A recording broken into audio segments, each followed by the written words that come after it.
કેમ છો વિદ્યાર્થી મિત્રો?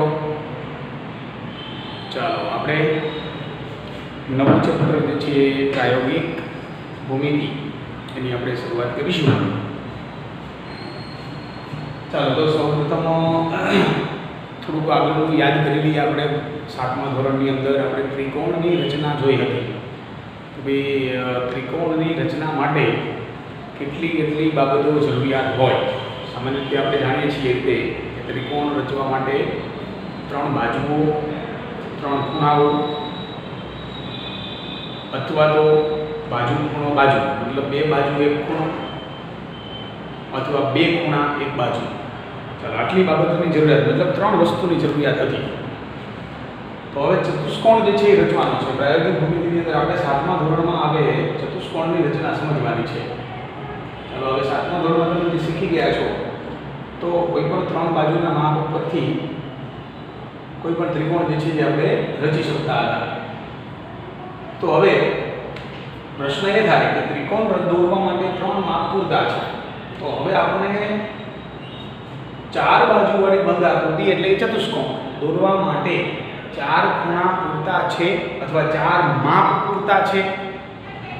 ચાલો એને આપણે સમજવા માટે પ્રયત્ન કરીએ. તમારે સાથે પેન્સિલ, પેન, સ્કેલ આ બધું લઈને બેસવાનું છે. પરિકર, બરાબર, કોણમાપક, કાટખૂણિયા આ બધું લઈને બેસવાનું છે કે જેથી કરીને તમે એ ચતુષ્કોણ દોરી શકો. ચાલો 10 સેમી લંબાઈની સળીઓની એક જોડ લો. ચાલો આ પ્રવૃત્તિ તમારે ઘરે કરવાની છે અને એના ફોટા પાડીને મને મોકલવાના છે. ખ્યાલ આવી ગયો? ચાલો એટલે ગમે ત્યારે સ્કૂલ શરૂ થશે ત્યારે પણ એ રેકોર્ડ મારી પાસે હશે જ. લેપટોપની અંદર એ બધો રેકોર્ડ હું રાખીશ. તમે જે ફોટા મોકલશો એ હું બધા લેપટોપની અંદર રાખવાનો છું. બરાબર? ચાલો એટલે 10 સેમી લંબાઈની સળીઓની એક જોડ લઈ સળીઓની બીજી જોડ 8 સેમી લંબાઈ લેવાની. 10 સેમીની 2 અને 8 સેમીની 2 એટલે કુલ 4 થશે. ચાલો એટલે આવી બરાબર માપ સરખા સાવરણીની સળી લેવાની અથવા કોઈ પણ સળી તમે લઈ શકો અથવા તમારી પાસે રિફિલ હોય તો રિફિલના પણ તમે ટુકડા કરી શકો. ચાલો એ તમારે મગજ જોડાવવાનું છે કે હવે એ ટુકડા ક્યાંથી લઈ આવવા, શેના કરવા. ચાલો હવે તમારે કરવાનું શું છે તો એનાથી એક લંબચોરસ રચવાનો છે. બરાબર? ચાલો લંબચોરસ બની ગયો. હવે આ લંબચોરસ આપેલા 4 માપથી બનાવવામાં આવ્યો છે. કયા 4 માપ? 4 બાજુ. આપણે ખૂણાઓની કોઈ જ ખબર નથી. ઓકે, આમ તેમ થઈ ગયો કદાચ. હવે લંબચોરસ જે છે એના પાયા, હવે આ BC જે છે એના પાયા એને તમારે થોડા ખસેડવાના છે. બરાબર? ડાબી બાજુ ખસેડવા. ચાલો તો હવે તમે જુઓ તો એનો આકાર બદલાઈ ગયો પણ એની બાજુઓના માપમાં કોઈ ફેરફાર થયો નથી. સમજવા જેવું છે વિદ્યાર્થીઓ. ચતુષ્કોણ વિશેની સમજ આપણે 7મા ધોરણમાં પણ થોડી ઘણી જોઈ હતી.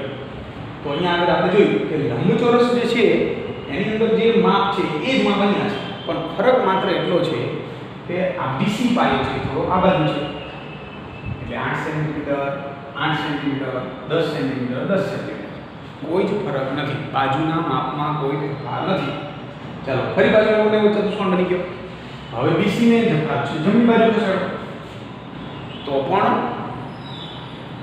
એના માપમાં કોઈ ફરક પડતો નથી. હવે અહીંયા જે ચતુષ્કોણ તમને દેખાય છે એ લંબચોરસ નથી પરંતુ કયો છે? સરસ, સમાંતર બાજુ ચતુષ્કોણ છે. ચાલો તો આ બાબતની સમજ પડી ગઈ. હવે ચાલો તો હવે આના ઉપરથી શું જાણવા મળ્યું આપણને કે નિશ્ચિત ચતુષ્કોણ દોરવા માટે 4 માપ પૂરતા નથી. તો શું 5 માપ પૂરતા છે? ચાલો એ બાબત સમજી લઈએ. જોજો મેં કીધું ચતુષ્કોણ દોરવા માટે આમથી આમ પણ થઈ જાય એટલે એ 4 માપથી ચતુષ્કોણ જે છે જોઈએ એવો કદાચ ન પણ બને એટલે એક અન્ય માપની જરૂર પડે. ચાલો એ માપ જે છે એની વાત કરીએ તો હવે એના પછી હવે ધારો કે 10 સેમી લંબાઈની 2 સળીઓ અને 8 સેમી લંબાઈની 2 સળીઓનો ઉપયોગ કર્યો. હવે એક લંબચોરસ બનાવ્યો. હવે BD લંબાઈની એક સળીને આકૃતિમાં દર્શાવ્યા પ્રમાણે BD સાથે જોડી દો. આવી એક સળી તમારે એનું માપ લઈને કાપવાની છે. પેલા આ ગોઠવી દેવાની. શક્ય હોય તો પૂઠા ઉપર પ્રવૃત્તિ કરીને ચોટાડીને પ્રવૃત્તિ કરવાની જેથી કરીને સળીઓ ખસે. ખ્યાલ આવી ગયો? જો એકદમ રાખશો જમીન ઉપર તો કદાચ ખસવાની શક્યતા રહે. તો પણ આ બધી શ્રેણીઓ જે છે એને પૂઠા ઉપર લઈ ગ્લુ વડે એટલે કે ગ્લુ વડે કે ફેવિકોલ વડે ચોંટાડી અને પછી બીડી માપની એક સળી કાપવાની અને ત્યાં મૂકવાની. ચાલો પછી શું કરવાનું છે? જુઓ, હવે તમે લંબચોરસના પાયા બીસીને ડાબી કે જમણી બાજુ ખસેડીને આકાર બદલી શકો છો? જવાબ છે ના. જો તમે આ બાજુ ખસેડવા જાઓ તો આ સળી જે છે તૂટી થઈ જાય, અને જો આ બાજુ ખસેડવા જાઓ તો આ સળી લાંબી થઈ જશે.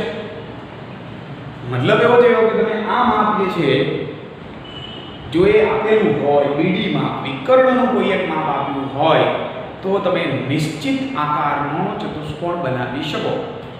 પણ જો ચતુષ્કોણ માત્ર 4 જ બાજુના માપ આપેલા હોય, પાંચમું માપ ન આપેલું હોય તો તમે ચતુષ્કોણ ફ્લેક્સિબલ બનાવી શકો. જે આપણને મળે, નિશ્ચિત ચતુષ્કોણ મળે એવું જરૂરી નથી.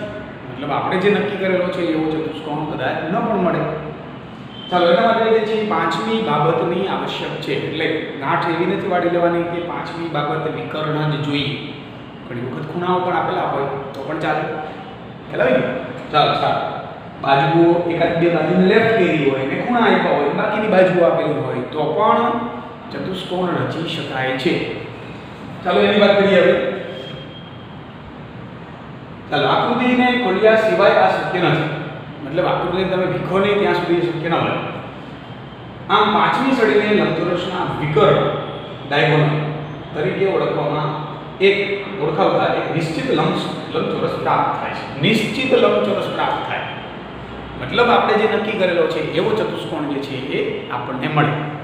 ઓકે, આવો બીજો એક ચતુષ્કોણ જે આપેલ બાજુઓની લંબાઈ ધરાવતો શક્ય નથી. હવે આવો બીજો એક ચતુષ્કોણ જે છે, બરાબર, કે જે આપેલ બાજુની લંબાઈ ધરાવતો હોય એવો ચતુષ્કોણ શક્ય નથી. હા, સેમ ટુ સેમ આવું બને, પણ બાકીનો જે છે તમે કોઈ પણ ચતુષ્કોણ બનાવો જેની બાજુનું માપ આ જ હોય, વિકર્ણનું માપ આ જ હોય તો આવો જ ચતુષ્કોણ બને, બીજો અન્ય કોઈ ચતુષ્કોણ બને નહીં.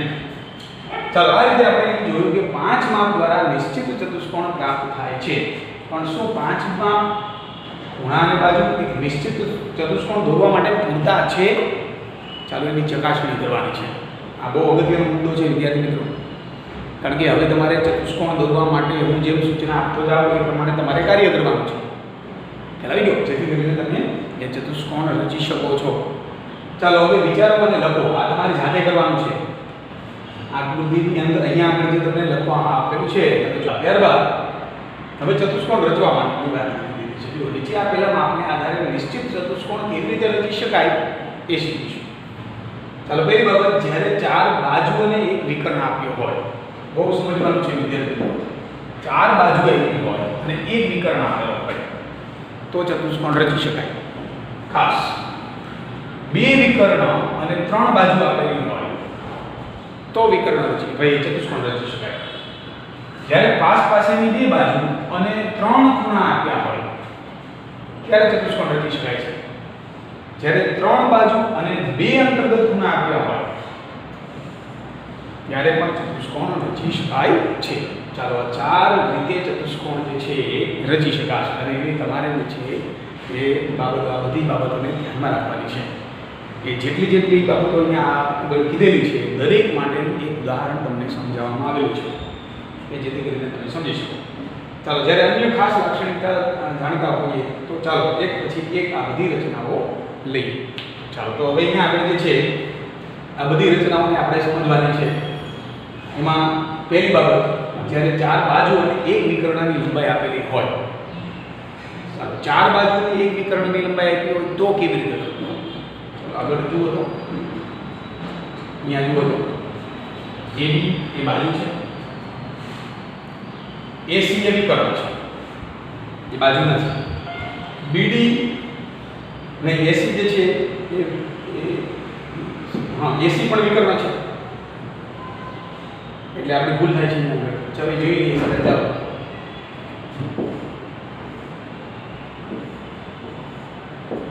રફ આકૃતિ ABCD. તો BD એ 5 સેન્ટીમીટર અને AC એ 4 સેન્ટીમીટર છે. એટલે AC જે છે અને BD 2 વિકર્ણ છે. એટલે એટલે બે વિકર્ણો છે, પછી AD એ બાજુનું માપ છે, AB એ પણ બાજુનું માપ છે, AD અને AB બાજુના માપ છે. તો પહેલા અહીંયા આપણે છે ચતુષ્કોણ આ રીતે બતાવીશું આપણે. બરાબર, પહેલી જે આકૃતિ દોરતા આપણે બરાબર જ હતી. એમાં સૌપ્રથમ એક કિરણ જે છે એ બિંદુમાંથી અને 5 સેન્ટીમીટરની ચાપ એટલે D બિંદુ મળે. પાછો ખૂણો 6 સેન્ટીમીટરની ચાપ એટલે D બિંદુ મળે. આપણે અહીંયા C લેતા હતા, એ ભૂલ હતી. ચાલો ઓકે, એટલે 6 સેન્ટીમીટરની ચાપ મળે છે. ચલો હવે આપણી આકૃતિ કમ્પ્લીટ છે. ત્યારબાદ AC. હવે AC 4 સેન્ટીમીટર છે માત્ર 4 સેન્ટીમીટર છે, મતલબ શું થયું? 4 સેન્ટીમીટરની ચાપ અહીંયા આવવાની છે. અને ત્યારબાદ AD નું તો આવી ગયું ને, અને ખૂણો આ 50 અંશનો ખૂણો છે. ખૂણો લઈને છે 6 સેન્ટીમીટર ચાપ લાગે. ચાલો તો AC નું માપ જે છે હવે 6 સેન્ટીમીટર. BD આવી ગયું છે? નથી આવ્યું. ચાલો BD નું માપ જે છે એ નથી આવ્યું. BD નું માપ 5 સેન્ટીમીટર છે. તો BD નું માપ 5 સેન્ટીમીટર આવે એવું જરૂરી નથી, કારણ કે અહીંયા આગળ 50 અંશનો ખૂણો અને BD નું માપ 5 સેન્ટીમીટર થાય એવું જરૂરી નથી. અને AC નું માપ તમે કોઈ રીતે લઈ શકતા નથી. AC નું માપ તમે ચાપ તો મારો ચાલો, પણ ચાપ માર્યા પછી શું? પછી તો ચાપ માર્યા પછી એ ચાપ જે છે એ પ્રમાણે ચતુષ્કોણ જે છે બનવું તો જોઈએ ને. એ C બિંદુ ક્યાં છે? ચાલો તો A સાથે C બિંદુ જે છે લઈ શકાય એવું કોઈ એક પણ માપ આપેલું નથી. એટલે તો આવો ચતુષ્કોણ રચી શકાતો નથી. ચલો અહીંયા આગળ જે છે મુશ્કેલી પડે છે આપણે જુઓ. એટલે B થી C નું માપ આપેલું હોય એવું નથી, D થી C નું માપ આપેલું હોય એવું પણ નથી. એટલે B થી C નું કે D થી C નું માપ આપ્યું હોય તો આપણે બીજી ચાપ મારી શકીએ, પણ અહીંયા એક જ ચાપ આપવામાં આવેલી છે. એટલે હવે એ બાબત જે છે એ ખૂબ જ મુશ્કેલી ભરેલી છે. એનો મતલબ આના ઉપરથી એવું સાબિત થાય કે આવો ચતુષ્કોણ જે છે એ રચવો મુશ્કેલ છે. ચાલો ઓકે. ત્યારબાદ ચાલો પહેલી બાબત હતી 4 બાજુ અને એક વિકર્ણની લંબાઈ આપેલી હોય ત્યારે સૌપ્રથમ પહેલા વિકર્ણ જે છે એ આપણે રચવો પડે અને ત્યારબાદ બાકીની બે બાજુ પ્રમાણે ચાપ મારવાની. તમે PR વિકર્ણ રચો. ચાલો માપ જોઈ લઈએ પહેલા ઉદાહરણ. ચાલો એમાં સૌપ્રથમ PQ QR RS PS PR. ચાલો જુઓ તો એટલે 1 2 3 4 અને 5 માપ આપેલા છે.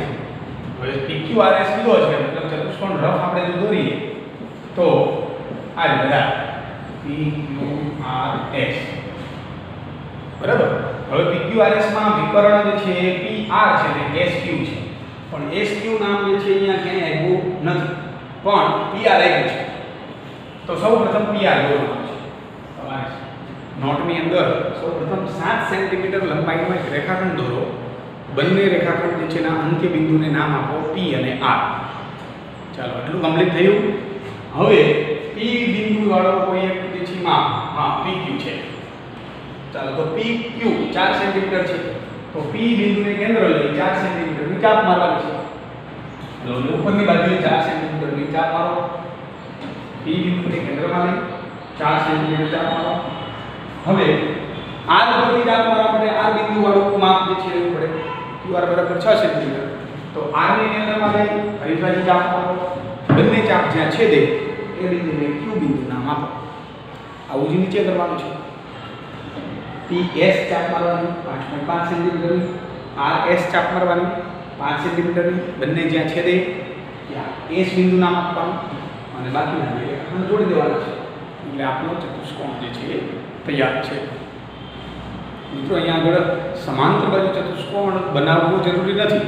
આપણે રચના સમજીએ છીએ માત્ર ચતુષ્કોણની, કે ચતુષ્કોણ રચવા માટે કઈ કઈ બાબતો આવશ્યક છે. ચાલો તો અહીંયા ઉકેલ આપી દીધો છે. હવે તમારે કમ્પ્લીટ જાતે કરવાનું છે. બરાબર, સ્ટેપ છે કઈ રીતે કરવાના છે તમને સમજાવવામાં આવેલું છે. ચાલો ત્યારબાદ આગળ હવે એવું કીધું છે આપણે જોયું કે ચતુષ્કોણના 5 માપ એક નિશ્ચિત ચતુષ્કોણ નિર્ધારિત કરે છે. શું તમે કહી શકશો કે ચતુષ્કોણના કોઈ પણ 5 માપ દ્વારા આ રીતે નિશ્ચિત ચતુષ્કોણ નિર્ધારિત થશે? એટલે ઘણી વખત જે છે જે માપ આપ્યા હોય એ પ્રમાણે ન હોય તો પણ કદાચ ચતુષ્કોણ બની શકે નહીં. ચાલો શું તમે સમાંતર ચતુષ્કોણ BATS એવો દોરી શકો કે જ્યાં BA નું માપ 5 સેન્ટીમીટર, AD નું 6 સેન્ટીમીટર અને AS નું 6.5 સેન્ટીમીટર હોય. ચાલો જુઓ તો કેટલા માપ આપ્યા છે? BA એટલે 5 સેન્ટીમીટર, ચતુષ્કોણ એક રફ આકૃતિ દોરી દેવાની. રફ આકૃતિ BAES. ચાલો એમાં BA નું માપ 5 સેન્ટીમીટર, પછી AT નું માપ, A થી T નું માપ 6 સેન્ટીમીટર અને AS નું માપ, આ AS નું માપ એ 6.5 સેન્ટીમીટર.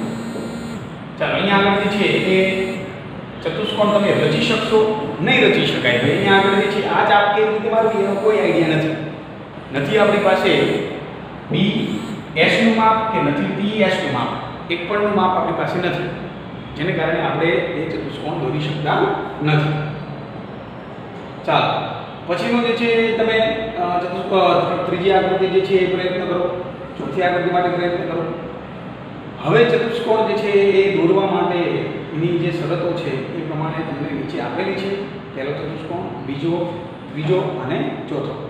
ચાલો અહીંયા આગળ જે છે આ ચતુષ્કોણ તમારે કમ્પ્લીટ કરવાના છે, રચના જે છે દોરવાની છે. અહીંયા ત્રણ બાબતો આપી છે, અહીંયા પણ 2 જ બાબતો આપી છે, પણ અહીંયા આગળ થોડીક નવી બાબત તમને આપી દીધી છે અને એ છે એનો વિશિષ્ટ ગુણધર્મ, સમાંતર બાજુ અને બીજું છે સમબાજુ. સમબાજુ બીજું છે એટલે ચારેય બાજુના માપ સરખા. સમજાણું? પછી ચોરસ બને તો પણ ભલે, ન બને તો પણ ભલે, એટલે પાયા આમ તેમ હોય તો પણ ચાલે. સમાંતર બાજુમાં સામસામેની બાજુની લંબાઈ સરખી, એટલે અહીંયા આગળ તમને દેખાય છે 3, ખરેખર એની ઘણી બધી બાબતો આની અંદર આપી દીધેલી છે, તમારે વિચારવાનું છે. એટલે એવું ન સમજતા કે અહીંયા તો સાહેબ 5 બાબતો આપી છે, જ્યારે અહીંયા આગળ 3 જ આપી છે, અહીંયા તો 2 જ આપી છે. ખ્યાલ આવી ગયો? આમાં બધી બાબતો છુપાયેલી છે જે આપણને દેખાતી નથી. એટલે તમે વિચારજો અને પ્રયત્ન કરજો દાખલા કરવાનો, મતલબ રચના કરવાનો. છતાંય ન સમજ પડે તો પછી પૂછજો. ચાલો પછી આગળ જે છે જ્યારે 2 વિકર્ણ અને 3 બાજુ આપેલી હોય, આગળ બીજો મુદ્દો, 2 વિકર્ણ આપેલા હોય અને 3 બાજુમાંના માપ આપેલા હોય. ચાલો તો એ ચતુષ્કોણ કેવી રીતે રચાય? ચાલો એની પણ એક ઉદાહરણ આપ્યું છે, જુઓ તો. ચાલો સૌપ્રથમ ચતુષ્કોણ ABCD એવો રચો કે જેમાં BC નું માપ 5 સેન્ટીમીટર, AD નું 5.5, CD નું 5 સેમી, વિકર્ણ AC બરાબર 5.5 સેમી અને વિકર્ણ BD બરાબર 7 સેમી. ચાલો તો સૌપ્રથમ તમે શું કરશો ભાઈ? અહીંયા આગળ પહેલા વિકર્ણ દોરવાનું કામ કરીશું. સૌથી મોટો વિકર્ણ જે છે એ લઈ લેવાનો. તો કોઈ પણ વિકર્ણ લેશો, વિકર્ણ તમને ખબર પડી ગઈ. પહેલા રફ આકૃતિ દોરવાની મેં કીધું વિદ્યાર્થી મિત્રો ખાસ, એમાં બધે માપ લખી નાખવાના. રફ આકૃતિ દોરીને માપ લખવાના, પછી રચના દોરવાની શરૂઆત કરવાની. જો એકદમ રચના દોરશો તો ખ્યાલ નહીં આવે કે કઈ બાજુનું માપ નથી આવ્યું. ઓકે, ચાલો ત્યારબાદ હવે અહીંયા આગળ જે છે સૌપ્રથમ વિકર્ણ દોરી દેવાનું. AC દોરો કે BD દોરો. BD 7 સેન્ટીમીટર છે અને AC 5.5 સેન્ટીમીટર છે. એટલે તમારે જે દોરવું હોય તે, BD તમે દોરશો મોટો છે પહેલા દોરશો, AC દોરશો 5.5 સેન્ટીમીટર તોય ચાલશે, જે તમને ઈચ્છા થાય તે. પણ પહેલા વિકર્ણ અને ત્યારબાદ બાજુઓ જે છે એનો એક ત્રિકોણ રચાશે તે દોરવાનું. ખ્યાલ આવી? ચાલો અને પછી બીજો એક વિકર્ણ જે છે દોરવા માટેની માપ જે છે બહુ મોટું હશે અને કોઈ એક A બિંદુથી અથવા C બિંદુથી એ માપ જે છે એમાં ચાપ મારતી હશે, એટલે નિશ્ચિત બિંદુ આપણને મળશે જે વિકર્ણનું હશે. અને ત્યારબાદ બંને જે છે રેખાખંડોને આપણે જોડી દઈશું. બરાબર? ચાલો ફરીથી આપણે જરાક જોઈ લઈએ, બાજુમાં સમજવાનો પ્રયત્ન કરીએ. ચાલો આપણે કીધું એ પ્રમાણે કે અહીંયા આગળ બાજુનું માપ છે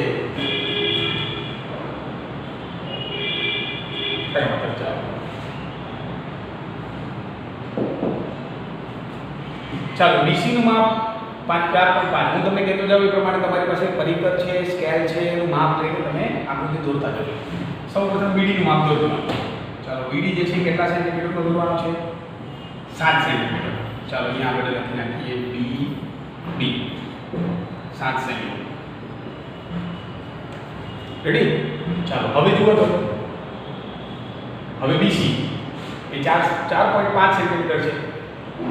ચાલો એટલે D જે છે 7 સેન્ટીમીટર છે, પણ BC જે છે એ 4.5 સેન્ટીમીટરની ચાપ મારવાની. આ બાજુ 4.5 સેન્ટીમીટરની ચાપ મારવાની છે. અને CD છે દૂર એ 5 સેન્ટીમીટર છે, તો 5 સેન્ટીમીટરની ચાપ મારવાની. ત્યાંથી સી બિંદુ નામ આપવાનું અને હવે એક બંનેને જોડી દેવાનું. ચાલો અહીંયા 4.5 અને અહીંયા 5 સેન્ટીમીટર. ચાલો હવે એસી માપ. એસી નું માપ 5.5 સેન્ટીમીટર, મતલબ 5.5 સેન્ટીમીટર લંબાઈનો ચાપ મારવાની છે. અને બીજું માપ એના પછીનું છે હવે એડી માપ. બરાબર. ચાલો પહેલા ચાપ મારી અહીંયા આગળ. આ ચાપ છે એસી ની ચાપ છે, યાદ રાખજો ખાસ. શેની ચાપ છે? એસી, સી એ અથવા એસી. હવે અહીંયા ક્યાંક બિંદુ A હશે. હવે ડી બિંદુથી નક્કી કરીએ ને. ડી બિંદુથી 5.5 સેન્ટીમીટરની ચાપ મારી કે જે દાખલા તરીકે અહીંયા આવે છે. અહીંયા આગળ A બિંદુ આવે છે. હવે નિશ્ચિત થઈ ગયું કે અહીંયા આગળ વિકર્ણ અહીંયા હશે, BA અહીંયા હશે અને AD અહીંયા હશે. ચાલો તો આપણો ચતુષ્કોણ જે છે એ તૈયાર થઈ ગયો. પડી સમજ બધાને? ઓકે. બહુ સમજવા જેવું છે, બહુ સરળ છે.